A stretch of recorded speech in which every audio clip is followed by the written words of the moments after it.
afternoon, ladies and gentlemen. On behalf of your United States Air Force, the Commander of Air Combat Command, General Mike Holmes, and all the men and women of Air Combat Command, we would like to thank you for having us at the 2018 NAS Jakks Airshow. I'm the Viper Demonstration Superintendent and one of your narrators, Master Sergeant Chris. With me at Show Center is my co-narrator, Tech Sergeant Cam Glowacki from Streamwood, Illinois, as well as our safety observer and combat-ready fighter pilot, Captain Zoe Cotton, call sign Sis from Point Net, Wisconsin. As a member of Air Combat Command's 20th Fighter Wing located at Shaw Air Force Base in Sumter, South Carolina, it is my distinct pleasure to describe to you today a combat capability demonstration by the world's premier multi-role fighter, the F-16 Fighting Falcon, affectionately known as the Viper. The commander and pilot for the Viper demonstration team is Major John Waters, call sign Rain, from Peachtree City, Georgia. Major Waters is a veteran fighter pilot with more than 2,600 hours in military aircraft and 180 combat missions supporting operations Enduring Freedom and Inherent Resolve. The Block 50 Viper you'll see in today's demonstration is equipped with the General Electric F-129 afterburning turbofan jet engine. Major Waters has 30,000 pounds of thrust at his fingertips, allowing him to achieve flight after using only 1,000 feet of the runway. Ladies and gentlemen, stand up, put your hands together for Major Waters and the F-16 Fighting Falcon!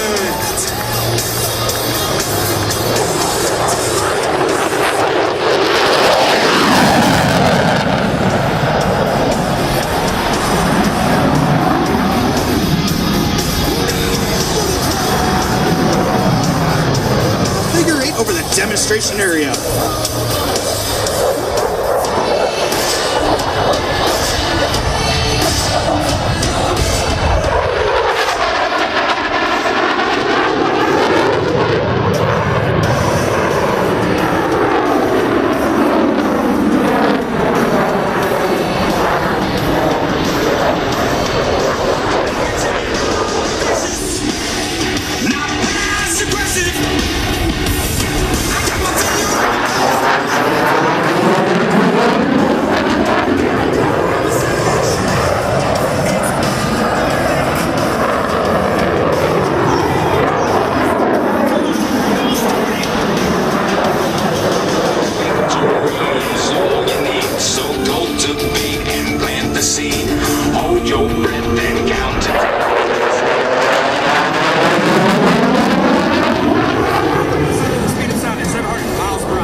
F-16 is in a 9G turn.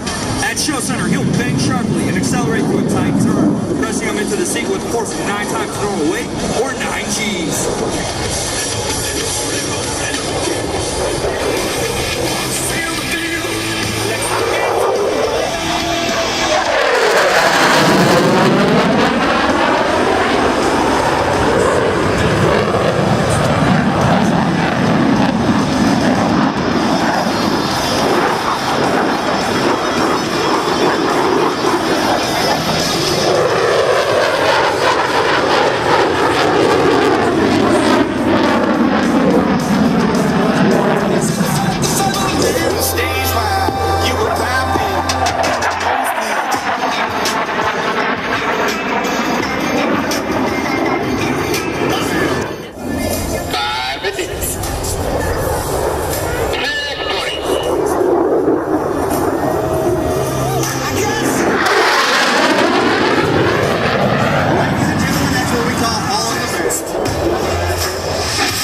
pulls back on the stick, he'll plunge towards the earth in a 45-degree angle at 300 miles per hour as he performs the Shark's Tune.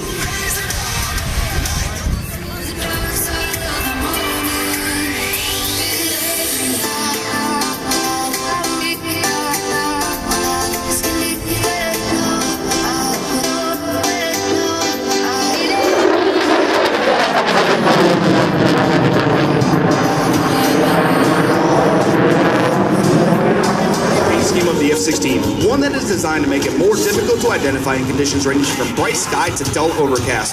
When he reaches show center, Major Waters will fly full afterburner on Charlotte, his aircraft will see nearly vertical climb, demonstrating the F-16's awesome thrust-to-weight ratio and maneuver we can count on.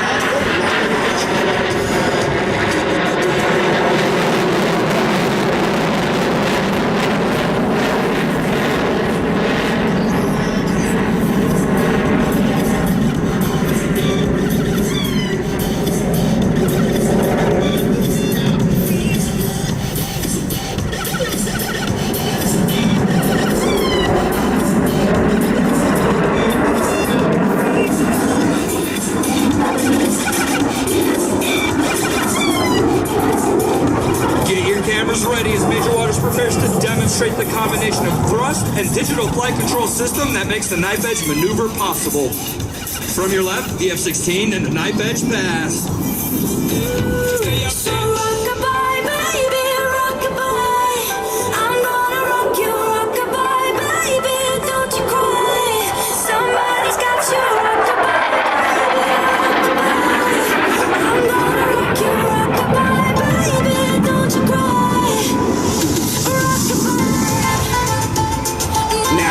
As Major Waters sets up for a maximum performance climb with a series of aileron rolls. As he pulls back on the stick, you'll see the Viper's exceptional power and rolling ability as he climbs from 300 feet to over 3 miles.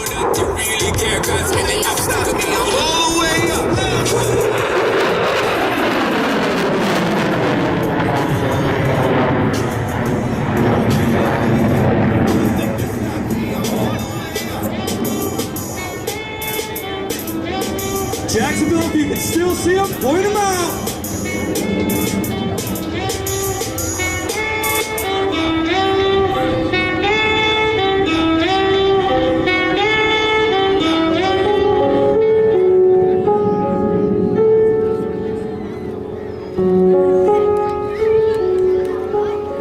Ladies and gentlemen, Major Waters has begun a spiraling descent in preparation for the dedication pass. Major Waters and the rest of the F-16 Viper demonstration team from the 20th Fighter Wing wish to dedicate this pass to the men and women from all branches of the armed forces and their families who celebrate fighting today's joint fight. We would also like to remember our wounded warriors and veterans in attendance, and those who have given their lives defending this great nation. This will be your best photo opportunity, so get your cameras ready to capture this salute.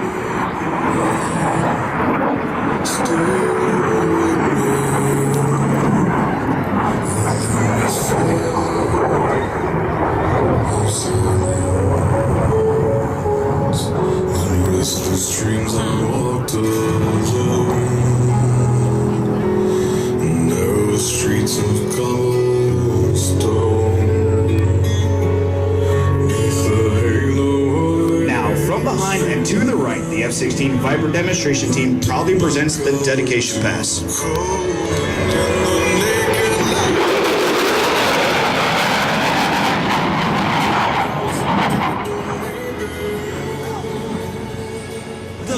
Anniversary of the United States Air Force. From this gathering was born the Heritage Flight, a unique visual representation of the Air Force's history from the days of the Army Air Corps to the present.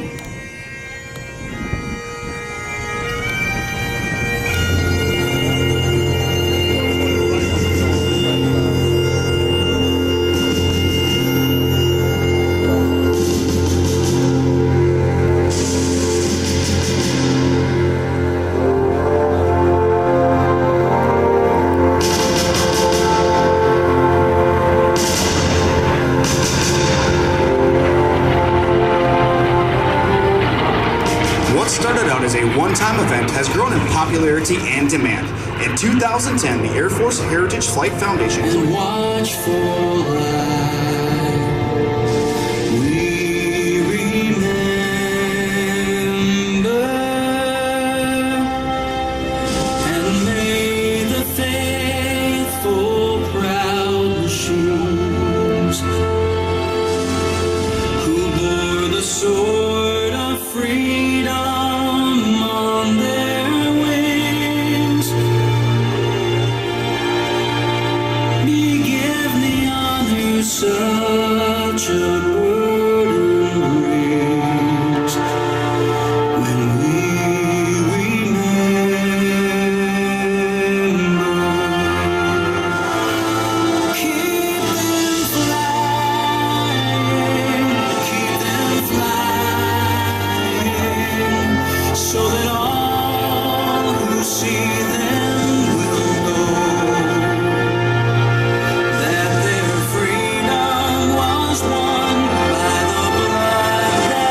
in formation today is a World War II era P-40 Warhawk piloted by Mr. Stuart Milson.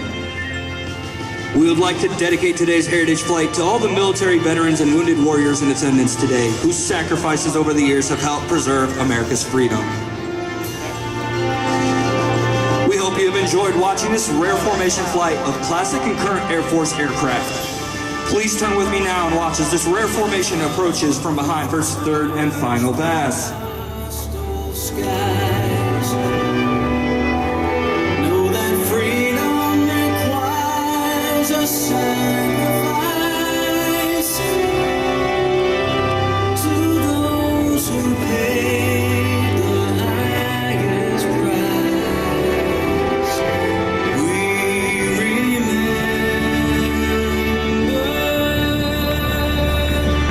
with a place of honor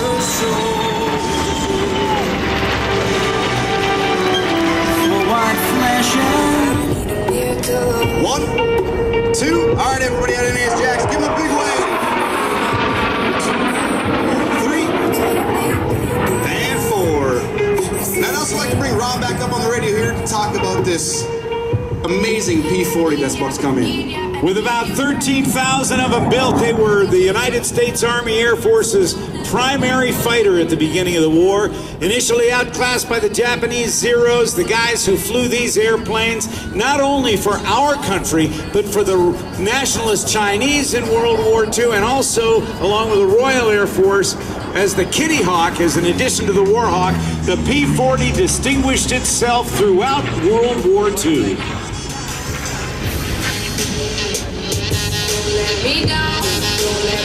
Now, it doesn't matter the era, pilots always have a need for speed, so in from the right, one more high-speed pass. There's nobody by my side.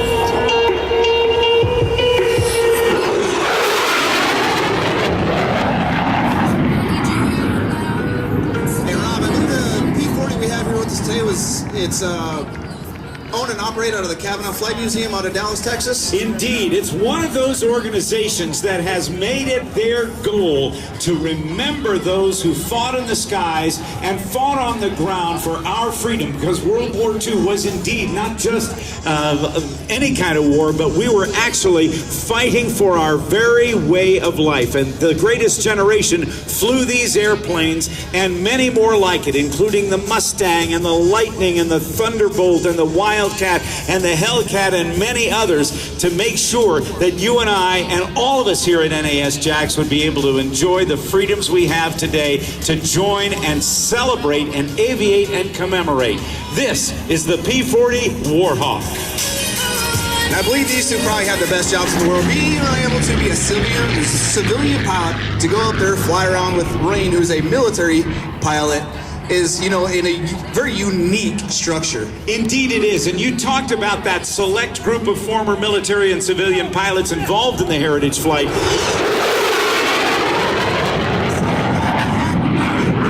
got me on the sneak pass, dude. You got me. At any rate, those pilots who participate in the Heritage Flight are such talented individuals. They meet the military specifications of the Air Combat Command, and they make these demonstrations and these patriotic and inspiring displays possible.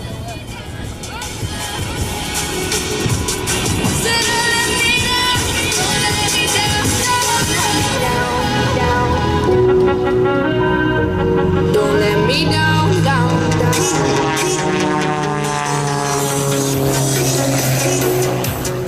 Major Waters has now lowered the landing gear.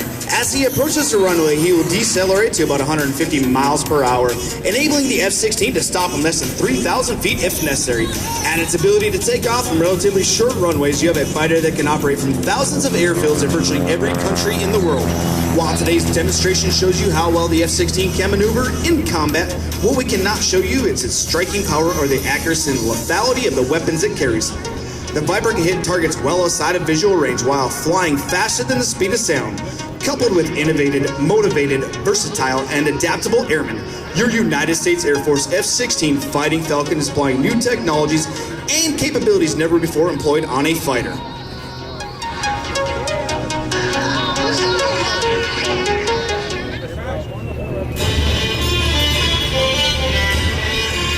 Since 1947, American airmen have been breaking barriers in airspace and cyberspace, resulting in a force that provides unparalleled global vigilance, reach, and power.